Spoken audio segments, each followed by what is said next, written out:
পুরো রাজনীতিটা আপনার চলতেছে তিনটা জিনিসের উপরে বেস করে। রাজনীতি ব্যক্তিরা হচ্ছে পুতুল, জাস্ট একটা পুতুল। তো তারা মিডিয়া, তারপরে হচ্ছে আপনার প্রশাসন, আর হচ্ছে আপনার আমলা, এই তিনটা জিনিসের উপরে আপনার রাজনীতি ব্যক্তিরা জিম্মি। এটা আপনারা বিচার বিশ্লেষণ করলেও পাবেন।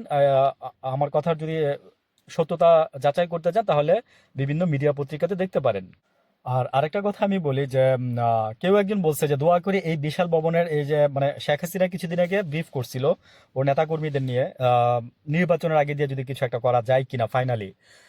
তো ওইখানে আপনার খুব নিরাপত্তার মধ্যে মানে ওই দেশের গভর্নমেন্টই আপনার হাসিনাকে কে দেখা করবে কে দেখা করবে না, হাসিনার পারমিশন নিয়ে কিংবা গভর্নমেন্টের যিনি আনুকূল্যে আছেন তার পারমিশন নিয়ে তো তারা দেখা করতে পারে। তো একজন লিখছে যে দোয়া করি দিল্লির এই বিশাল ভবনে যেন শেখ হাসিনার বাকি জীবন আরামায় এসে কাটে। ভারতের বঙ্গবন্ধুর কন্যায় নিরাপদ দেশ বাংলাদেশ নয়, এত বড় ভারত প্রেমিককে শুধুমাত্র ভারতেই মানায়। 15 বছর ভারত যে ভালোবাসা দেখিয়েছেন তার প্রতিদান ভারত দিয়ে যাচ্ছে। তিনি মানে হাসিনা দেখাইছে আর কি, ভারতের পবিত্র মাটি যেন তার জন্য হয় শেষ ঠিকানা। তো আমরাও চাই যে ভারতেই যেন ওনার শেষ ঠিকানা হয়। এত আত্মবিশ্বাসী পলাতক নেত্রী ভারতের কঠোর নিরাপত্তার মধ্যেই থাকুক বিশ্বাস করি।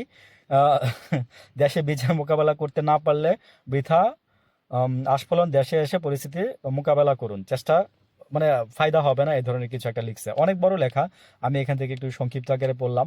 তো এটাই আর কি যে আসলে ভারতের স্বজনপ্রীতি তো আসলে আমাদের জন্য না, বা ভারতের স্বজনপ্রীতি আমাদের বাংলাদেশের মানুষের জন্য কখনোই ছিল না। ওই হাসিনাকে ঘিরেই ভারতের সকল স্বজনপ্রীতি ছিল, এবং সেটা অনেক আগে থেকে, আজকে থেকে না, ইন্দিরা গান্ধীর আমলের থেকেই।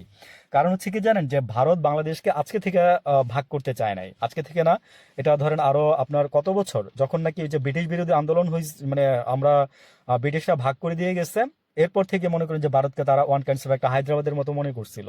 তো তারা ভাবছিল যে বাংলাদেশকেও তারা এভাবে দখল করে নিয়ে যাবে, এবং সেই প্রক্রিয়া এখনো চলমান, সেই প্রক্রিয়া এখনো চলমান।